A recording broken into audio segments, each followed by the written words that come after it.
demonstration of Wirecast. Error is going to outweigh misconduct in terms of the number of things we do, and when we reduce errors, we shrink the holes in our Swiss cheese, and we make it harder for people to get away with misconduct. So by dealing with error, we also deal with reduced opportunities for misconduct, and we take away people's belief that they can get away with misconduct. So we can actually achieve both by working on the actions that people didn't intend to commit that nonetheless led to error. And putting a hold on the emotional satisfaction of blame. This is a demonstration of Wirecast. Wirecast. Something that's a more useful remedy. Reasons is rule number 3. You can't change the human condition, but you can change the conditions in which humans work. We can't change the fact that people are going to make mistakes. That's the human condition. We can't change the fact that people are going to think that one thing is good and then have it go in a way that they don't anticipate. What we can do is change the environment to force decisions to be made in a different way. And the reason I've got an ATM machine up here is, I don't know about you guys, but there was a time in the 90s when I would leave my ATM card in an ATM machine about once every quarter. And the reason I would do that is because what I was really focused on was getting my money out and going out with my friends. And so I would get my money and I would walk away from the machine, and the machine would then take my card back, and then the bank would have to send it someplace else, and then it would take 2 weeks for me to get my card back. And it was good that I had a lot of cash at that point because I wasn't going to have an ATM card for a couple of weeks. That doesn't happen anymore. And the reason that doesn't happen anymore is that PNC Bank and other banks got tired of having to deal with the fact that everybody was leaving their ATM cards in the machines, so they've changed the system. Now, you actually can't get your money until you've taken your card back in most ATM machines. Okay? So they didn't change the human condition. What they did was recognize that what people was focused on was getting their cash, not their card. And so they changed the sequence of events. They changed the environment in which people were working. Say, get your card, and then I'll dispense the cash. And nobody walks away. This is a demonstration of Wirecast. Those sort of environmental solutions are going to be much more powerful in a situation where people aren't intending for these errors to happen. And that's the challenge for those of us who are trying to improve the criminal justice system, is to try and improve the structure of it. And that's the topic of a lot of our conversation today. Reasons rule number 6. Errors are consequences, not causes. Only by understanding the circumstances around the error can we hope to limit the chances of their recurrence. Now, I used to tell this story about Tom Brady, but we like winners here in Philadelphia. This is a demonstration of Wirecast. So I'm going to tell the story about Nick Wirecast. Foles, and I think it holds really for any NFL quarterback. The fact of the matter is, whatever you might think of an NFL quarterback, he's one of the best in the world at what he does. Okay? NFL quarterbacks are talented, well-trained, well-coached, practice these things all the time, and they know exactly what play they want to run at any given time. But it turns out that when you get 22 guys on a football field and you yell hike, all sorts of stuff happens. Okay? And you've got to deal with the field conditions, and you've got to deal with somebody slipping and falling, and you've got to deal with the coverage that you didn't recognize, and you've got to deal with somebody doing something that they weren't supposed to do. And in all of that hullabaloo, a quarterback makes a decision and throws a pass. And he thinks that that pass is the best thing that he can do at that moment in time. And sometimes that pass gets intercepted. It never gets intercepted because the quarterback wants to throw an interception. It happens because the data that the quarterback is processing in a dynamic and imperfect environment leads him to believe that a certain choice is the best thing he can do, and then it leads to an unintended outcome. This is a demonstration of To a Wirecast. criminal investigation or a criminal trial seems very, very clear to me, and I hope to all of you. It may be that the thing to do is to bench that quarterback, but you're not really going to know that until you sit down and break down the video moment by moment and ask that quarterback what he saw and thought and felt and believed was going to happen. And that's when you understand the circumstances around the event. The interception is a consequence, not a cause. The question is what caused the interception, and how do we modify This is a demonstration that cause of to Wirecast. reduce errors going forward. I emailed that about that. And the last one, reasons rule number 12. Effective error management aims at continuous reform. If he knows who's in charge of We're that. not going to get there by killing the mosquitoes one at a time. Yeah, that email. Okay? We're going to get there by changing the environment so the mosquitoes can't continue to breed. And what we're going to have to do then is remain vigilant so that the mosquitoes don't come back. Doing these things that are little idiosyncratic fixes are not going to get us there. We have to do broad This is a systemic demonstration restructuring. of And Wirecast. that's what Reasons This Point is, and why we're talking about the title of today, Reforming Criminal Justice. And it's Now, in terms of healthcare and its making its environment safer, this is a chart. I started by plagiarizing my colleague Paul Heaton. I'm going to finish by plagiarizing my colleagues at Penn. This is a chart that they use to teach their surgical teams about proper responses to error and making the surgical environment safer. And what they have here are the types of responses to error, and they've separated them into high impact, medium impact, and low impact. And I've highlighted the low impact ones because when we respond to root cause analysis, when we conduct these in criminal justice, and when we meet with people about solutions, very quickly and very easily people go to education and training, policies and procedures, double checks, and documents. And those are all useful solutions, but it's important to realize that those are not the solutions that we see in the ATM example, right? We haven't changed the environment in which people are working there. We haven't slowed down decision making.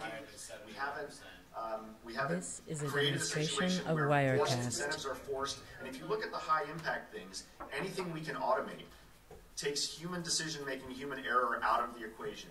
When we can force functions so that it's very, very clear what people are supposed to do, or that they're unable to make a different decision, and we can drive them in that way, that's better. Fail-safe mechanisms, wherever we can implement it, and then standardizing equipment and improving physical planning. I know that we talk to DAs and public defenders all around the country. This is a demonstration of Wirecast. Information infrastructure is antiquated, and they can't get the information out of it that they need to be able to create some of these things. If we change how many Brady violations are records management problems as opposed to intentional violations, actually we don't know. These things are problematic. So there are systemic things that we need to think about. But what I would challenge everybody in this audience to do for the next day and a half while we're together is to consider, as we talk about reforming structures in criminal justice, how many things we can do that are forcing functions is a demonstration or of fail-safe mechanisms in which we can change the environment in which people operate. As an example, I wrote a book about an exoneration named John Thompson. John was incarcerated for 18 years in large part because a lab report, a blood test that had been conducted on him made it to the DA's office, but then never made it on to the defense. Okay, and without that information, John was unable to successfully argue his case for his own freedom. When that blood test came out, it exonerated him and he moved on. If that had happened in the District of Columbia in 2013, instead of in New Orleans in 1985, John likely would have had a very different result. The reason is that in the District of Columbia, their lab, which is separate from the police department, is required by law to send 2 copies of all tests to the prosecutor or the orderer of the test. One copy is for the prosecutor, and the other copy has a big red stamp on it that says, "For the defense." Okay? What the lab has done is they've changed the environment in which those prosecutors are working. They've created a forcing function in which they have a very obvious, clear obligation of the prosecutor what that prosecutor is supposed to do. This does 2 things for us. First, for every prosecutor who is inclined to follow the rules, and I still believe that is the vast majority of prosecutors, they have a clear instruction about what the rule is. Second, if a prosecutor now does not follow the rules, it's become very clear for us to know whether that is error or misconduct. Because in order for a prosecutor not to have followed the rules in this situation means that they have ignored the bright red sign that says This is a demonstration of Wirecast. and that makes our observations clearer and the remedy that we can do for that problem clearer as well. There's no Gmail. So I'd like to talk a little bit about the rest of the day. We are a 21st century technology-driven center, so we do have a hashtag, hashtag Quatron Symposium 18. We are live streaming the event. And we'll be moving forward all day with that, so I encourage you to tweet and post and do the apps. This is a demonstration of Wirecast. Cards in front of you for each of the panels today. As you think of questions, please write them on the index cards. As we get 2/3 or 3/4 of the way through, there will be assistants who come by and collect your cards, bring them up to the moderator, so you can handle that in the Q&A period. And we'll have coffee and water outside, and wireless and other things are, I think, in your packet. The agenda is really exciting for today. We're going to talk about reforming criminal justice investigations. We have Howard Root with us, who's the author of a book called Cardiac Arrest, 5 Heart-Stopping Years as a CEO on the Fed's hit list. We'll talk about public defense and what we can do to reform the structure there. Criminal record history. What can we do for people who have paid their debt to society to facilitate their ability to then function fully in that society once their debt is paid? And then we'll talk about prosecutorial reform. And then just as a matter of courtesy, we thought we'd give you guys some drinks at the end. With that, I would like to invite our first panel to come up to the stage. I'm going to let Amanda demonstration Bergel of introduce the speakers, Wirecast. but I'd like to introduce Amanda, who is one of our Quattrone Research Fellows.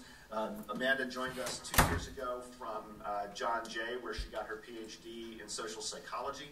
She is a national expert on eyewitness identification and has published extensively on the role of eyewitness instruction jury rules on juries.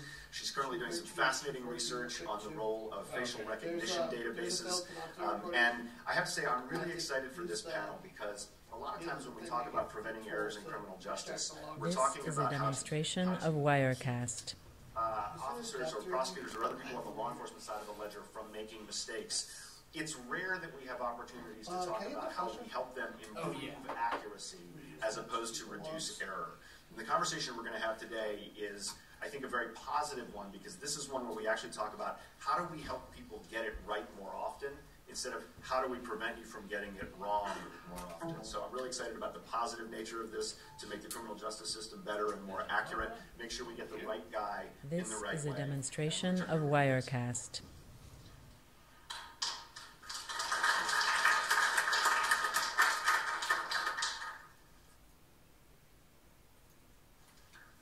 Well, thank you, John, for that introduction. As John mentioned, I'm a fellow here at the Quattrone Center, and I'm really excited to be to introduce our panelists for our panel, Reforming Criminal Justice, interviewing witnesses and suspects. So today with us, we have Dr. Ronald Fisher. This is a Colonel demonstration Stephen of Kleinman, Wirecast. and Dr. Christian Meisner, and I'm going to offer some more thorough introductions of their backgrounds after I introduce the topic. So the number of false confessions that have contributed to the DNA exoneration cases from the Innocence Project highlight the importance of improving the techniques that investigators use to interview suspects. The data from empirical research and from DNA exoneration cases demonstrates that these interviewing techniques can actually contribute to the creation of This is a demonstration of information. Wirecast.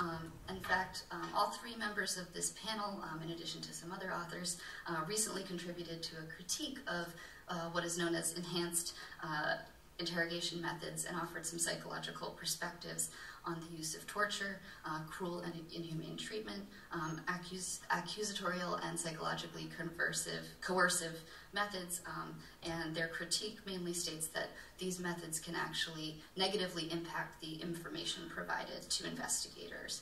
This And is while a demonstration lot of the, of police training on Wirecast. interviewing has focused on interviewing suspects, interviewing witnesses and victims is a really important aspect of police investigations and can provide really valuable information about the event. And we know that the questions that investigators ask can actually influence witnesses and victims' memory for events.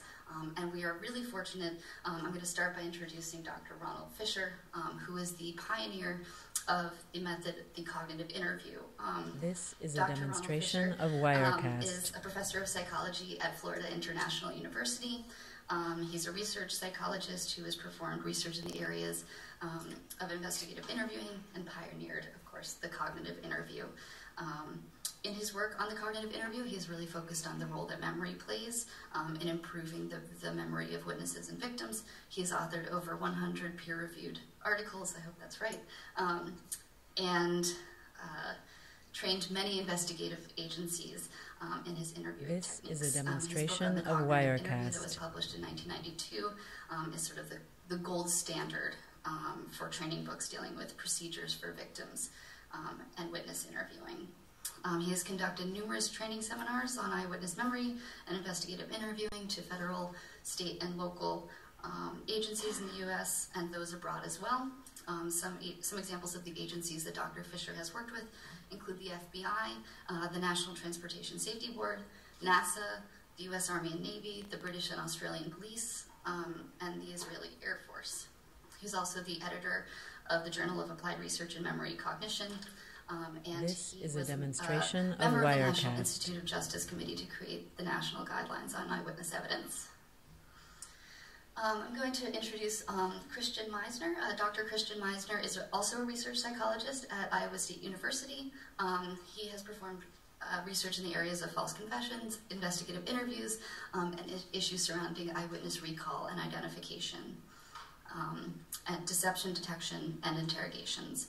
He has published more than 80 peer-reviewed journal articles and received over $15 million in grant funding. This is a demonstration his research has been of supported by the Wirecast. National Science Foundation, the U.S. Departments of Defense, Justice, and Homeland Security, and the U.S. Intelligence Committee.